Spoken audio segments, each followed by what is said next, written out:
I don't even know where to start with this. I've been sitting here for the past hour trying to figure out how to put everything into words, but my hands keep shaking every time I try to type. I guess I should just start from the beginning and let it all out because keeping this inside is literally killing me. My name is Daniel, I'm 34 years old, and 3 months ago I thought I had the perfect life.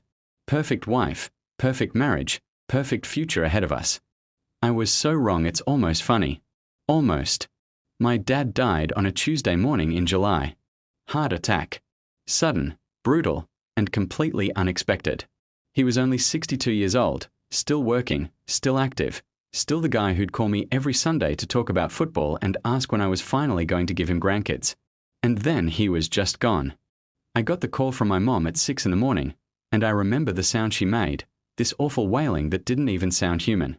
I threw on clothes and drove to their house going way too fast, praying the whole time that it was a mistake, that he'd be okay, that this was just a bad dream. But it wasn't a dream. When I got there, the paramedics were already packing up. My mom was sitting on the front porch in her nightgown, completely catatonic. My sister Emma was holding her, crying so hard she could barely breathe. And my dad was inside, covered with a white sheet, and I'll never forget how small he looked under that sheet, how wrong it felt that someone so full of life could just be reduced to a shape under fabric. My wife Rebecca was with me through all of it that first day. She held my hand at the hospital. She made phone calls to family members when I couldn't speak. She organized food for everyone who came by the house. She seemed like she was being supportive, like she understood how devastating this was for me. My dad and I were close, really close. He was my best friend, my mentor, the person I called when anything good or bad happened in my life. Losing him felt like someone had reached into my chest and ripped out half my heart. The funeral was the following Monday. We had 5 days to plan everything, and those 5 days were absolute chaos. My mom was barely functional. Emma and I had to make all the arrangements while trying to deal with our own grief. Rebecca helped with some of the logistics. I'll give her that.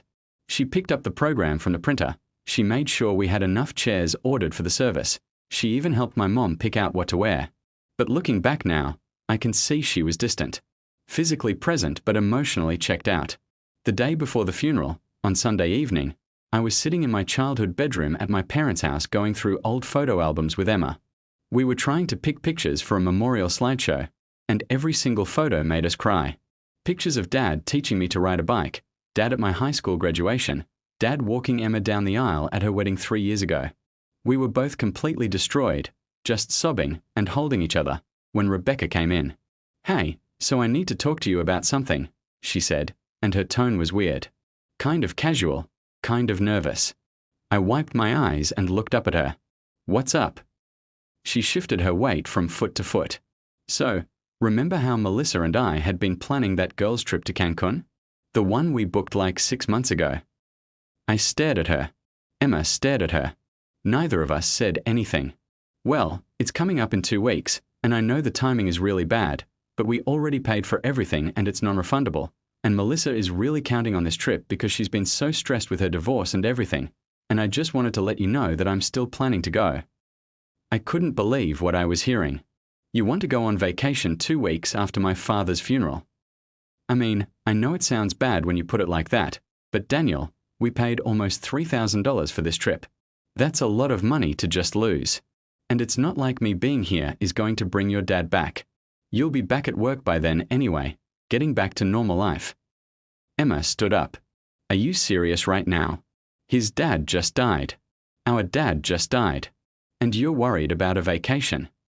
Rebecca's face got red. "I'm not just worried about a vacation, Emma. I'm worried about our finances. $3,000 is not nothing. And I'm sorry, but life goes on. I can't put everything on hold indefinitely." "It's been less than a week," I said quietly. My voice sounded hollow even to my own ears. "My dad has been dead for less than a week, and you're talking about going on vacation." I'm trying to be practical here. I'm trying to think about our future. We are trying to save up for a house, remember? $3,000 could go toward that down payment if we are not careful with money. I looked at my wife, really looked at her, and I saw something in her eyes that I'd never seen before. Coldness. Calculation. Like she'd already made up her mind and this conversation was just a formality. "If you go on that trip, I said slowly. I don't know if I can forgive that. Don't be dramatic, Daniel. It's just a week. You'll barely even notice I'm gone. Emma cut in. He just lost his father. How can you even think about leaving him right now? What kind of wife does that? The kind of wife who doesn't want to flush $3,000 down the toilet, Rebecca snapped. Look, I'm sorry about your dad. I really am. But I'm not going to throw away money and disappoint my best friend just to sit around and watch Daniel be sad. There's nothing I can do to help anyway. That's when something broke inside me. Not loudly, not dramatically, just a quiet snap like a branch giving way under too much weight. Get out, I said. What? Get out of this room. Get out of this house. I can't look at you right now. Rebecca's eyes went wide. You're seriously going to kick me out over this? Over a vacation? It's not about the vacation and you know it. It's about the fact that my dad is dead and you're acting like it's an inconvenience to your social calendar. So yes, get out. Go home. I'll be back when I'm ready. She left. Emma hugged me while I cried, and I remember thinking that this was it. This was rock bottom. It couldn't possibly get worse than this moment. But I was wrong about that too. The funeral the next day was beautiful and horrible all at once. Hundreds of people came. My dad had been a high school teacher for 30 years, and so many of his former students showed up to pay their respects. Person after person told me how much he'd meant to them, how he'd changed their lives, how the world was darker without him in it. I stood there in my black suit shaking hands and accepting condolences and feeling like I was underwater, like everything was happening in slow motion through a thick fog. Rebecca was there, sitting in the family section, dressed appropriately, crying at the right moments. To everyone else, she probably looked like a grieving daughter-in-law. But I could see the truth. I could see her checking her phone during the service. I could see her whispering to Melissa, her best friend who was also there. I could see the way she perked up when it was finally over, like she'd endured something tedious and was relieved it was done. At the reception afterward, my Uncle Tom pulled me aside. He was my dad's younger brother, and he looked almost as destroyed as I felt. Your father was so proud of you, he said, gripping my shoulder. He talked about you all the time. About what a good man you are, what a good husband. That word, husband, it made me feel sick. Thanks, Uncle Tom, I managed to say. He looked at me closely. You okay, son? I mean, I know you're not okay, but is there something else going on? I almost told him. Almost spilled everything about Rebecca and the vacation and how alone I felt even though I was surrounded by people. But instead I just shook my head. Just grief. It's just the grief. The next 2 weeks were a blur. I took bereavement leave from my job as an accountant. I spent every day at my mom's house, helping her sort through dad's things, handling paperwork, just being there so she wouldn't have to be alone. Emma came over every day too, and we'd sit with Mom and share memories and cry together. It was awful, but there was something healing about it too, something necessary about being together in our grief. Rebecca barely came with me. She'd make excuses about having to work, having errands to run, needing to prepare for her trip. Her trip. That stupid vacation that seemed to be the only thing she cared about. We barely spoke during those 2 weeks. We'd sleep in the same bed but on opposite sides, miles of cold space between us. I kept waiting for her to apologize, to say she'd made a mistake, that she wasn't really going to go. But she never did. 3 days before she was supposed to leave, I tried one more time. We were eating dinner, some takeout neither of us really wanted, and I put down my fork and said, Rebecca, please don't go on this trip. I'm begging you. I need you here. I need my wife. She didn't even look up from her phone. We've already had this conversation, Daniel. I'm going. I'm sorry you don't like it, but it's happening. Do you even care that my dad died? Do you care about me at all? That made her look up. Of course I care. But caring doesn't mean I have to put my entire life on hold. It doesn't mean I have to miss out on things I've been planning for months. Your grief is not my responsibility. I'm your husband. How is my grief not your responsibility? Because it's not healthy, Daniel. You're wallowing. You're spending every single day at your mom's house acting like the world ended. Maybe some time apart will be good for both of us. Maybe it'll give you some perspective. I felt something crystallize in that moment, Something cold and hard and final. If you get on that plane, don't bother coming back. She laughed. Actually laughed. You don't mean that. You're just being emotional. I've never meant anything more in my life. If you choose that vacation over me, over our marriage, over being there for me when I need you most, then we're done. Fine, she said, standing up and throwing her napkin on the table. Maybe we should be done. Maybe I'm tired of being married to someone who's so needy and dependent. Your dad died, Daniel. It's sad, but it happens to everyone. You need to grow up and deal with it. She went upstairs. I sat there at the table, staring at the wall, trying to process what had just happened. My wife, the woman I'd loved for 6 years, married for 4, had just told me to grow up and deal with my father's death. Like it was a minor inconvenience. Like I was being unreasonable for wanting her support. I slept on the couch that night. And the next night. On the third morning, I woke up to find her packed suitcase by the door. She came downstairs in travel clothes, sunglasses pushed up on her head, looking excited in a way I hadn't seen in weeks. I'm leaving, she announced. My Uber's almost here. I sat up on the couch. So you're really doing this? Yes, Daniel. I'm really doing this. And when I get back in a week, hopefully you'll have calmed down and we can talk about this like adults. There won't be anything to talk about. I meant what I said. You walk out that door, we are finished. She rolled her eyes. Stop being so melodramatic. You'll be fine. Call your mom if you need someone to talk to. Her Uber honked outside. She grabbed her suitcase, gave me one last look that might have been pity or contempt or both, and walked out. Just like that. My wife walked out on me 3 weeks after my father died to go drink cocktails on a beach with a friend. I sat on that couch for a long time after she left. Then I called Emma. She went, I said when she answered. She actually went. Oh, Daniel, Emma breathed. I'm so sorry. Do you want me to come over? No. I need to be alone for a bit. I just needed to tell someone.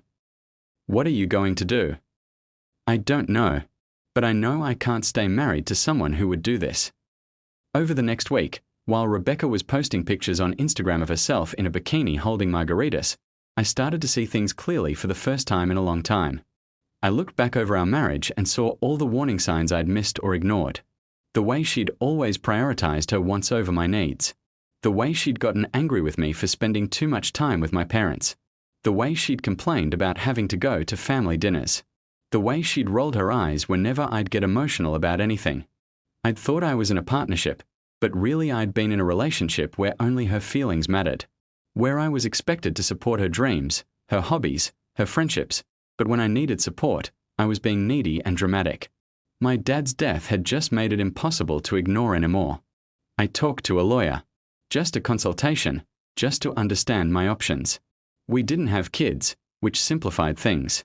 We didn't own a house yet. We had some joint accounts and joint debts, but nothing too complicated. The lawyer told me that if I wanted to file for divorce, it would be relatively straightforward. I also started going through our finances more carefully. That's when I found the credit card statement I'd never seen before. A card in Rebecca's name that I didn't know existed. And on that statement, there were charges. Lots of charges. Expensive restaurants. Shopping sprees. Hotel rooms. Hotel rooms charged while I'd been at work, during days when Rebecca had supposedly been at work too. My hand shook as I looked at the dates. February 14th, Valentine's Day, when Rebecca had told me she had to work late and we'd celebrated the weekend before instead. March 21st, my birthday, when she'd said she wasn't feeling well and had stayed home. April 9th, April 16th, April 23rd. Hotel charges every single week for 2 months, ending just a few weeks before my dad died. I felt like I couldn't breathe. I called Emma again. I think she's been cheating on me, I said, my voice cracking. I found hotel charges. While Dad was still alive, she was checking into hotels during the day. Emma was quiet for a long moment. Then, Daniel, I need to tell you something. I wasn't sure if I should, but now I think you need to know. At the funeral reception, I overheard Melissa on the phone. She was talking to someone, and she said something like, I know, I can't believe she's still going through with the trip knowing everything that's happening, but she says she needs a break from all the drama. And then she said, "At least Jake won't be there to complicate things." Jake. My voice came out as a whisper. Jake Carson. Rebecca's co-worker. I've met him a few times at her office parties. Daniel, I think. I know what you think. I think the same thing. I'm not proud of what I did next, but I did it anyway. I looked through Rebecca's laptop, which she'd left at home. It wasn't password protected because she'd never thought she needed to hide anything from me. Or maybe she'd just gotten careless. Either way, I found her email. And in her email, I found everything. Months of messages between her and Jake. Starting casual, then flirty, then explicit. Pictures she'd sent him that made me want to throw up. Messages about how I was boring, how I was too focused on my family, how she needed excitement in her life. Messages about their hotel meetups. Plans for a future together, once she figured out how to leave me without losing too much money in a divorce. And then, most recently, messages about my dad.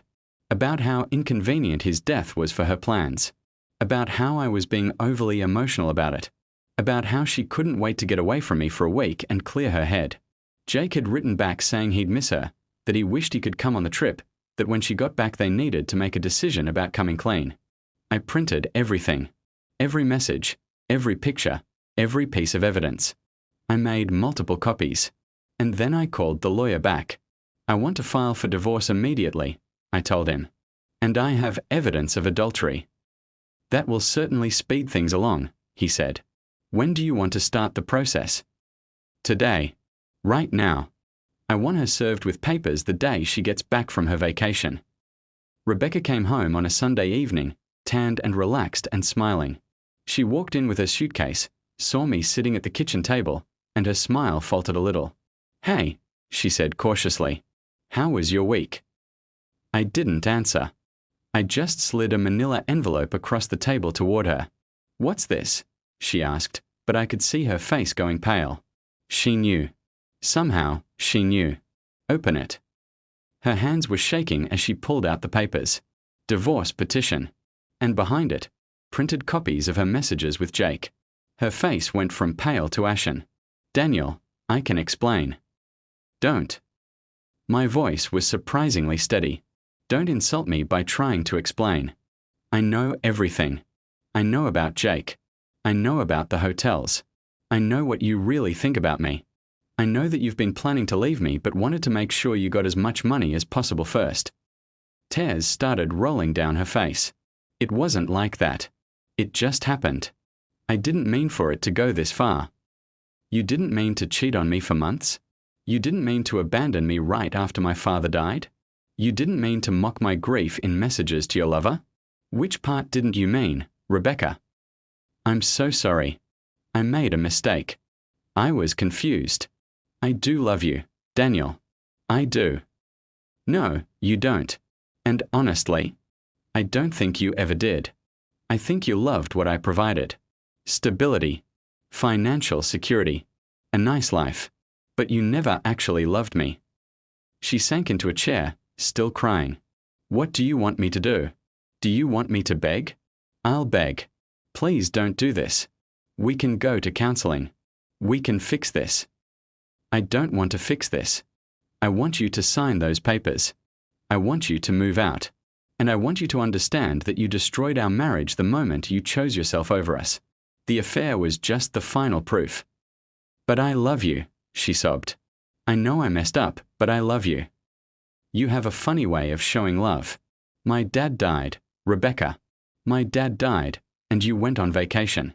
You weren't there when I needed you most. You weren't there when I was falling apart. You were too busy drinking on a beach and planning your affair. It's over with Jake. I swear it's over. I ended it. I realized on the trip that I was making a huge mistake. I laughed, but there was no humor in it. Jake texted you 4 times while you were gone. I saw the messages on your phone. He texted you yesterday asking when you'd be home and saying he missed you. So don't lie to me on top of everything else. She put her face in her hands and wept. And I felt nothing. No sadness, no anger, no satisfaction. Just emptiness. This woman I'd planned a life with, this woman I'd imagined growing old with, was a stranger to me now. You need to leave, I said. Pack a bag. Go stay with Melissa or Jake or whoever. But you can't stay here tonight. This is my home too. Actually, the lease is in my name. You have no legal right to be here if I don't want you here. So pack a bag, or I'll call the police and have you removed. She packed a bag. She kept crying the whole time, kept trying to talk to me, kept apologizing. But I was done listening. When she was ready to leave, she stood in the doorway with a suitcase, looking at me with red, swollen eyes. I never meant to hurt you, she whispered. But you did. You hurt me in ways I didn't even know I could be hurt. You took the worst thing that's ever happened to me and made it worse. So no, I don't forgive you. And no, I don't want to work it out. I just want you gone. She left. I locked the door behind her. And then I sat down on the couch and cried, but they were different tears than before. These weren't tears of betrayal or shock. These were tears of release, of letting go, of accepting that sometimes the people you love the most are the ones who hurt you the deepest. That was 2 months ago. The divorce is almost finalized now. Rebecca signed everything without fighting it, maybe because she knew she didn't have a leg to stand on with all the evidence of her affair. I got to keep most of our assets since she'd been the one who cheated and abandoned the marriage. She tried to contact me a few times in the weeks after. Long messages about how sorry she was, how she'd made the biggest mistake of her life, how she wanted another chance. I blocked her number. Then she showed up at my mom's house one day when I was there, crying and begging me to talk to her. My mom, this tiny woman who just lost her husband, stood in the doorway and said, "You weren't there for my son when his father died. You don't get to be here for him now. Leave." I'd never been more proud of my mom. I found out from mutual friends that Rebecca's life fell apart after I kicked her out. Jake apparently dumped her the moment he found out I knew about the affair. Turns out he wasn't interested in being with her publicly, only secretly. She had to move back in with her parents at 32 years old. She lost several friends who found out what she'd done and sided with me. Her reputation at work was destroyed when the affair became known. And me. I'm doing okay. Not great, not terrible, but okay. I still miss my dad every single day. I still have moments where I forget he's gone and reach for my phone to call him. But I'm healing. Slowly. Emma and I have gotten even closer through all of this. My mom is doing better too. We have dinner together every Sunday, and we talk about Dad and cry when we need to and laugh when we can. I've started seeing a therapist to work through everything. The grief, the betrayal, the anger, all of it. She told me that sometimes the worst things that happen to us reveal the truth about the people around us. Dad's death revealed that Rebecca was never going to be the partner I needed. And as much as that hurts, it's better to know now than to waste more years with someone who would abandon me when I needed the most. I've also started dating again. Nothing serious, just coffee here and there, getting to know new people. It's strange and scary, and sometimes I feel guilty, like I'm betraying Rebecca even though she's the one who betrayed me. But I'm learning to let go of that guilt. Learning to believe that I deserve someone who will actually be there for me, through good times and bad. Last week, I got a message from Rebecca's sister, who I'd always gotten along with. She said Rebecca had been asking about me, wanting to know how I was doing, still hoping we might reconcile. The sister wanted to know if I'd be willing to talk to Rebecca, to give her closure. I wrote back, "Tell her I hope she finds what she's looking for in life. But she won't find it with me. I've closed that door, locked it, and thrown away the key. I deserve someone who will stand by me in my darkest moments, not someone who books a vacation. I deserve someone who will love me enough to sacrifice their plans when I'm falling apart. I deserve someone who understands that marriage means showing up, especially when it's hard. Rebecca wasn't that person. And I'm done settling for less than I deserve." The sister wrote back saying she understood, that she was sorry for everything that happened, and that she hoped I found happiness. It felt like a final goodbye, the last loose end tying itself off. My dad used to tell me that you don't really know someone until you see them during a crisis. He'd say that anyone can be a good partner when things are easy, but it's the hard times that reveal someone's true character. I wish he was wrong about that. I wish Rebecca had proven to be better than she was. But he was right. He was right about so many things. I visit his grave every week. I bring flowers and I sit there and I talk to him. I tell him about my life, about the divorce, about how much I miss him. Sometimes I imagine what he'd say back. He'd probably tell me he was proud of me for standing up for myself. He'd tell me that Rebecca didn't deserve me. He'd tell me that better days are coming. And you know what? I think he'd be right about that too. Because even though the past few months have been the worst of my life, even though I lost my father and my marriage in the span of 3 weeks, I'm still here. I'm still standing. I'm still moving forward. And I'm doing it without someone who would rather drink margaritas on a beach than hold my hand while I grieve. Rebecca wanted a vacation from my pain. Well, she got one. A permanent vacation from my life. And honestly, I've never felt freer.